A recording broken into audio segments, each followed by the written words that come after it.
লাহোৱালৰ mini ষ্টেডিয়ামৰ নামত সংঘটিত হৈছে এক ভয়ংকৰ জালিয়াতি।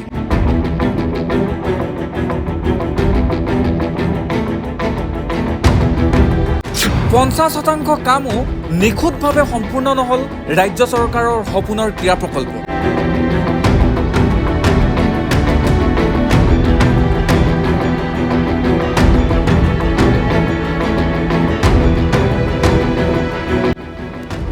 নিম্নমানৰ কামেৰে অসম্পূৰ্ণ অৱস্থাতে নিৰ্মাণ কাৰ্য সামৰি ধন আদায় কৰাৰ চেষ্টা ঠিকাদাৰৰ।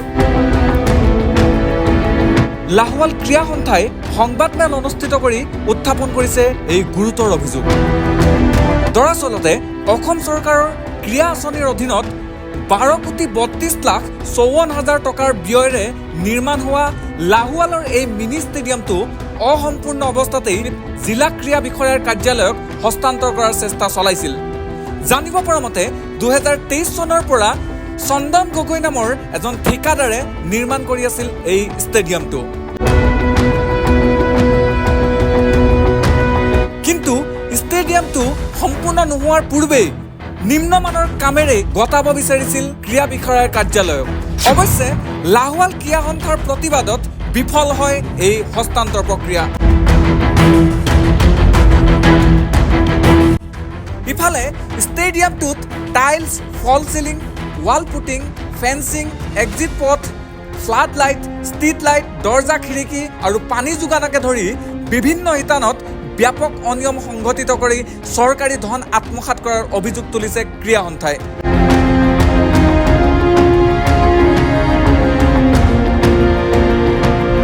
ইয়াৰ বিপৰীতে ষ্টেডিয়ামটো সম্পূৰ্ণ হোৱা বুলি সংগোপনে গতাব বিচাৰিছিল ঠিকাদাৰে। কিন্তু লক্ষণীয়ভাৱে মুকলিৰ পূৰ্বেই ষ্টেডিয়ামটোৰ দেৱালত ফাট, বাৰাণ্ডাৰ ক্ষতি, টয়লেটৰ দুৰৱস্থা আৰু বিদ্যুৎ ব্যৱস্থাৰ ত্ৰুটি ধৰা পেলায় ক্ৰীড়া সন্থাই। উদ্বোধনৰ আগতেই ফাটি গ'ল দেৱাল।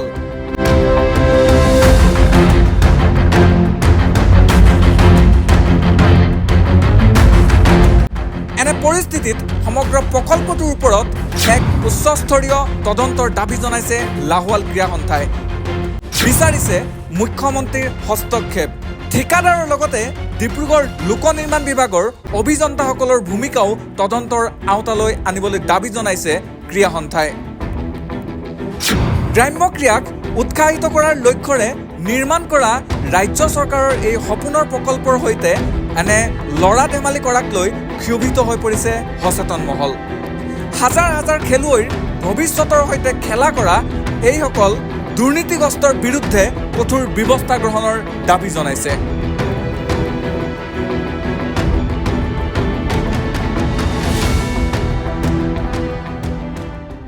আমাৰ বকুল মাজগাঁৱৰ লাহোৱাল ক্ৰীড়া সন্থাৰ খেলপথাৰত এটি মিনি ষ্টেডিয়াম চেংচন হৈছিল 2022 চনত।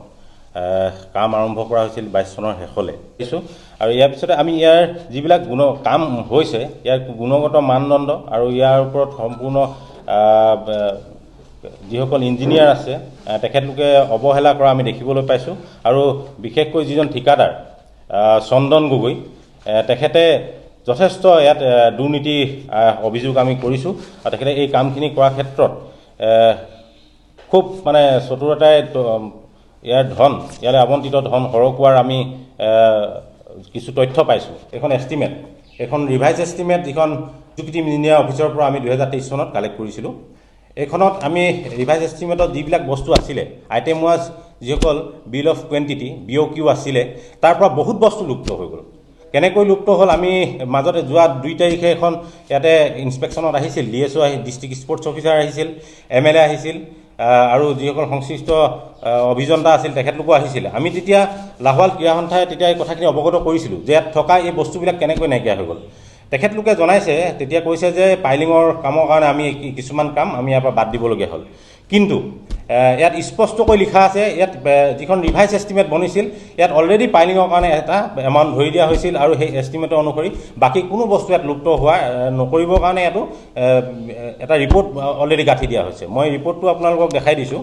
আপোনালোকৰ ৰিপৰ্টটো ইয়াত কেৱল ষ্টেডিয়াম যিটো আউটডোৰ ষ্টেডিয়াম আছে ইয়াক অলপ ৰিডিউচ কৰি দিবৰ কাৰণে পইচাটো যদি নিমিলে ৰিডিউচ কৰিবৰ কাৰণে এইটো এটা ৰিপৰ্ট ইয়াত লৈছিলে কিন্তু সময়ত আমি দেখিবলৈ পালোঁ ইয়াৰ পৰা বহুত বস্তু গায়ব হৈ গ'ল কাম কৰা নাই যিখিনি আটাইতকৈ প্ৰয়োজনীয় এটা ইনডোৰ ষ্টেডিয়ামৰ কাৰণে খেলুৱৈসকলৰ কাৰণে আটাইতকৈ কিছুমান প্ৰয়োজনীয় বস্তু যিবোৰ বস্তু থাকি গ'ল কাম কৰা নাই আৰু এতিয়া এইটো পৰ্যায়ত এখেতলোকে হস্তান্তৰ হেণ্ডঅভাৰ কৰিবৰ কাৰণে চেষ্টা কৰিছে যোৱা 2 তাৰিখে তেখেতলোকে তেনেধৰণৰ কাৰ্যসূচী হাতত লৈছিল কিন্তু আমাৰ প্ৰতিবাদৰ বাবে আমাৰ বিৰোধিতাৰ বাবে এই কাম সফল নহ'ল প্ৰথমে কৈছোঁ ইয়াতে টাইলছৰ কাম আছিলে প্ৰায় 35 লাখ টকা টাইলছৰ কাম আছিলে গোটেই ফ্ল'ৰিঙৰ পৰা ইত্যাদি কৰি ভিতৰ ইনডোৰ আউটডোৰ গোটেইখিনিতে আছিলে সেই কামসমূহ একেবাৰে কৰা হোৱা নাই কেৱল বাথৰুমত 2ডোখৰমান টাইলছ লগাই গোটেই টকা আত্মসাৎ কৰিছে ইতিমধ্যে তাৰপিছতে আছে আপোনাৰ জিপছাম ফল চিলিঙৰ কাম আছিল প্ৰায় 12 লাখ টকা সেই কামো ক'তো অকণমানো কৰা নাই একেবাৰে লুপ্ত হৈ গৈছে তাৰপিছতে ইয়াতে ৱাল পুটিৰ কাম আছিলে কোনো ধৰণৰ ৱাল পুটি কাম কৰা নাই আপোনালোকে চালে দেখিব যে একেবাৰে ওপৰতে ৰং মাৰি দিয়া হৈছে প্লাষ্টাৰৰ ওপৰত আৰু এটা একদম খুব প্ৰয়োজনীয় বস্তু ইয়াতে ইণ্টাৰনেল ৰোড আছিলে যি ফিল্ডৰ বাহিৰৰ যিটো এৰিয়া মানে আউটডোৰ ষ্টেডিয়ামৰ পৰা ইনডোৰ ষ্টেডিয়ামলৈ যাবলৈ বা কানেক্টেড যিটো পথ আছিলে এক্সিট ৰোড বা এণ্ট্ৰি ৰোড তেনেধৰণে প্ৰায় 1600 স্কোৱাৰ মিটাৰৰ ফেভাৰ ব্লকৰ কাম আছিলে ইণ্টাৰনেল ৰোড সেই ৰোডটো আমি দেখিবলৈ পাইছোঁ কেৱল অকলে এণ্ট্ৰি প্ৰায় 100 মিটাৰ 5 মিটাৰ বহলৰ এটা ৰাস্তা কেৱল বনাই দিয়া হৈছে এণ্ট্ৰি কাৰণে গতিকে এইটো এটা একেবাৰে বাকী কাম একেবাৰে কৰা হোৱা নাই আপোনালোকে দেখি পাব যিহেতু আপোনালোকে দেখিছে এইখন ইমান ধুনীয়া এখন খেলপথাৰ ইয়াত এতিয়া এনেকুৱা এটা অৱস্থা আজি 3 মাহ ধৰি এখন 2 কোটি টকা খৰচ কৰি এখন ফিল্ড বনাইছে কিন্তু এতিয়া গৰুৱে ঘাঁহ খাই আছে আজি এইটো অৱস্থা কোনো ধৰণৰ 3 মাহ ধৰি কোনো ধৰণৰ মেইনটেনেন্স নাই খেলিব পৰা একেবাৰে অৱস্থাত নাই ফিল্ডখন গৰুৱে ঘাঁহ খাই আছে ছাগলী চৰিবলৈ লৈছে গতিকে এনেধৰণে অপব্যৱহাৰ কৰা এনেধৰণে অৱহেলা কৰা আমাৰ লাহোৱাল ক্ৰীড়া সন্থাৰ চকুত পৰিছে আমি খুব উদ্বেগ প্ৰকাশ কৰিছোঁ বিভিন্ন ধৰণৰ গছ পুলি আছিলে ইয়াত আপোনাৰ 700 জোপা বিভিন্ন ধৰণৰ গছ আছিলে হেডছ লগোৱা কথা আছিলে 2000 জোপা ডুৰাণ্ট গল্ডেন 800 জোপা গুলমোহৰ 200 জোপা ফিকাছ বেঞ্জামিনিয়া 150 জোপা বটল প্লাম আদি বিভিন্ন ধৰণৰ কাম আছিল এইখিনি একেবাৰে কৰা হোৱা নাই এইখিনি কাম আপোনালোকে দেখিব একেবাৰে মুকলি অৱস্থাত আছে ইয়াত ধৰক কোনো ধৰণৰ কাম হোৱা নাই ইয়াত ফ্লাড লাইটৰ ব্যৱস্থা আছিল গোটেই ফিল্ডখনৰ চাৰিও কিনাৰে ফ্লাড লাইট দিয়া কথা আছিল 60টা ফ্লাড লাইট আছিল সেই ফ্লাড লাইটৰ কাম আপুনি দেখিব এতিয়া আজি তাৰিখত সম্পূৰ্ণ নাই হোৱা আৰু তেখেতলোকে হেণ্ডঅভাৰ কৰিবলৈ হেতাৰ ওপৰত লগাইছে ইয়াৰ পিছতে আছে ষ্ট্ৰীট লাইট আছিল 40টা ষ্ট্ৰীট লাইটৰ ভিতৰত কেৱল 10টা লাইট আমি ইয়াত দেখিবলৈ পাইছোঁ বাকীখিনি ক'লৈ গ'ল আমি অৱগত কৰিব বিচাৰিছোঁ যে লাহোৱাল ক্ৰীড়া সন্থাই এইবিলাক বস্তু item wise as per estimate যেতিয়ালৈকে কাম নহয়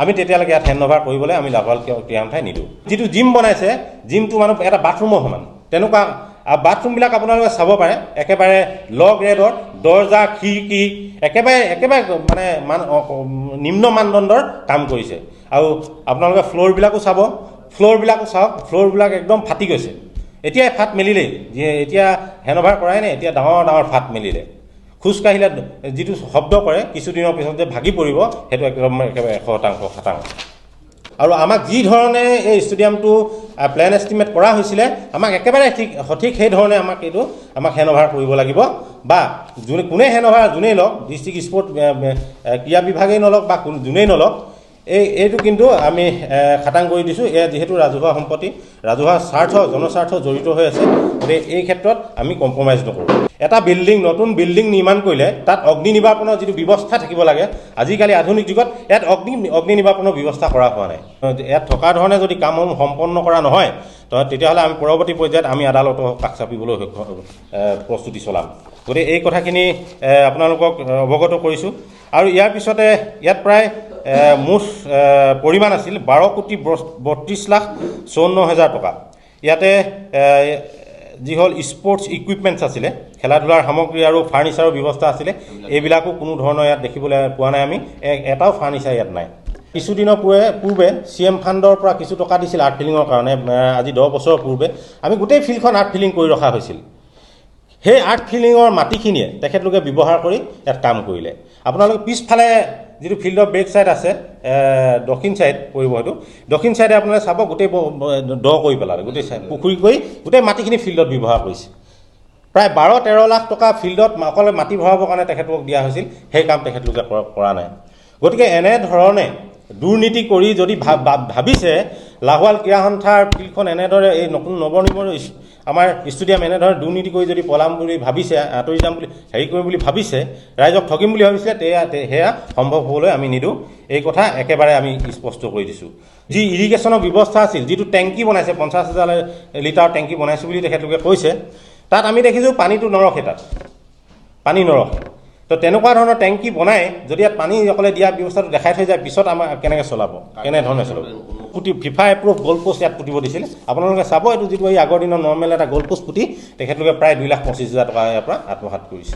এই বিষয়ত এটা লিখিত অভিযোগ আমি আমাৰ লাহোৱাল ক্ৰীড়া সন্থাৰ তৰফৰ পৰা আমি ডিব্ৰুগড় জিলা আয়ুক্তক প্ৰদান কৰিম, হয়তো আজিয়ে প্ৰদান কৰা হ'ব। গতিকে আমি খুব বেছি 15 দিনৰ ভিতৰত ইয়াৰ ওপৰত যদি কোনো ধৰণৰ ব্যৱস্থা গ্ৰহণ কৰা নহয়, তেতিয়াহ'লে আমি পৰৱৰ্তী সময়ত আমি প্ৰতিবাদী কাৰ্যসূচী ল'বলৈ বাধ্য হ'ম। ঠিকাদাৰ আছিল আপোনাৰ চন্দন গগৈ, তেখেত মৰাণৰ ঠিকাদাৰ, মৰাণৰ পৰা আহিছে। আমি তেখেতকো বহুবাৰ এইবিলাক বস্তু দেখাইছোঁ, কৈছোঁ। আপোনালোকে এটা এই ইনডোৰ যিটো ষ্টেডিয়াম বনাইছে, আপোনালোকে দেখিব এটা বৃহৎ ফাঁক, ইতিমধ্যে চৰাই বাঁহ সাজি তাত লেতেৰা কৰিবলৈ আৰম্ভ কৰিয়ে দিলে। 50% ধন, কমেও 50% ধনৰ কাম ইয়াত হোৱা নাই। যি জিলা আমি আয়ুক্তক দিম, সেই কপি আমি সংশ্লিষ্ট সকলো বিভাগলৈ আমি পঠাম। আৰু পৰৱৰ্তী সময়ত 15 দিনৰ পিছত আমি তাতকৈ ওপৰৰ লেভেললৈ গৈ কেনেধৰণে আমি উচ্চস্তৰীয় তদন্ত কেনেকৈ কৰাব পাৰোঁ, তাৰ কাৰণে আমি আবেদন জনাম। মাননীয় বিধায়ক ডাঙৰীয়া উপস্থিতিত যিখন তাত ইয়াতে ইনস্পেকশ্যন হৈছিল, তাতে আমি কথা অৱগত কৰিছিলোঁ।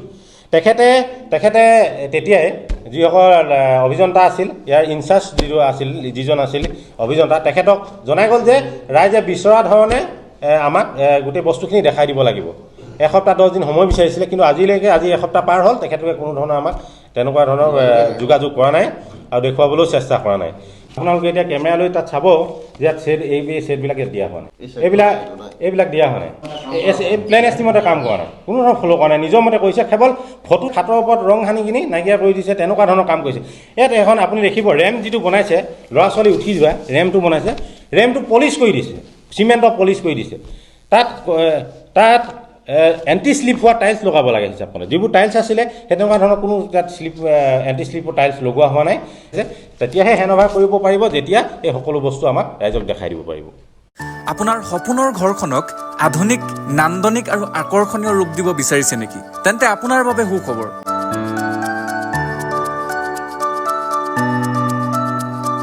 চাবুৱাৰ কলেজ পথত আছে অসম ইণ্টেৰিয়ৰ।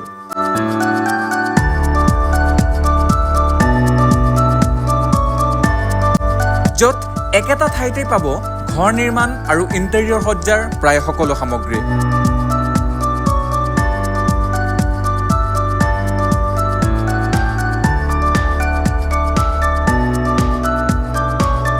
ঘৰৰ ভিতৰৰ সৌন্দৰ্য বৃদ্ধিৰ কৰাৰ পৰা আৰম্ভ কৰি সম্পূৰ্ণ ইণ্টেৰিয়ৰ ডিজাইনলৈকে সকলো সেৱা আগবঢ়াইছে অসম ইণ্টেৰিয়ৰে। ইয়াত উপলব্ধ আছে wall PVC panel, tiles, marble, granite, door handle, door লকৰ পৰা আদি কৰি প্ৰায় সকলোবিলাক উন্নত মানৰ সামগ্ৰী। কেৱল সামগ্ৰী যোগানেই নহয়, এই সকলো কাম দক্ষ মিস্ত্ৰীৰ জৰিয়তেও সম্পন্ন কৰাৰ সুবিধা আগবঢ়াইছে প্ৰতিষ্ঠানটোৱে।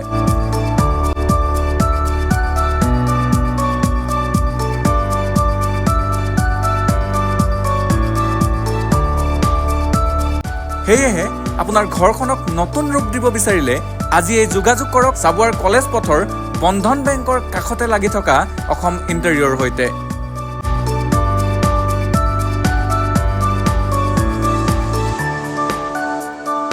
অসম ইণ্টেৰিয়ৰ যোগাযোগ নম্বৰ 70022753665।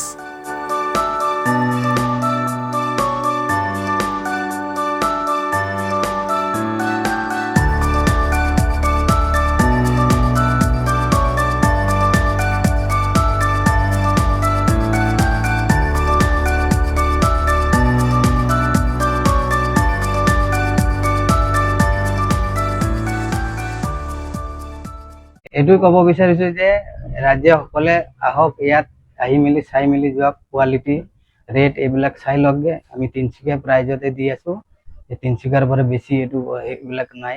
আপুনি তিনিচুকীয়াৰ লগত ৰেট কম্পেয়াৰ কৰিব পাৰিবগে। বস্তু ইয়াত আপোনাৰ ইণ্টেৰিয়ৰ আপোনাৰ টাইলছৰ পৰা লৈ PVC পেনেল, ফল চিলিং, ষ্টিলৰ কামৰ হেৰি পাব, এলুমিনিয়াম কাম পাবগে আপুনি, আৰু আপোনাৰ টাইলছৰ কামৰ মিস্ত্ৰীও পাব, টাইলছো পাবগে, চানমাইকা, প্লাইউড, আৰু ঘৰখন সজাবলৈ আপোনাক এভৰিথিং বস্তু আপুনি কমপ্লিটলি পাবগে আপোনাৰ আমাৰ ইয়াত। মোৰ দোকানৰ নাম আছাম ইণ্টেৰিয়ৰ। এড্ৰেছটো হৈ গ'ল কি আপুনি চাবুৱা কলেজ ৰোড, বন্ধন বেংকৰ চাইড, বহাগীৰ ফ্ৰণ্টত।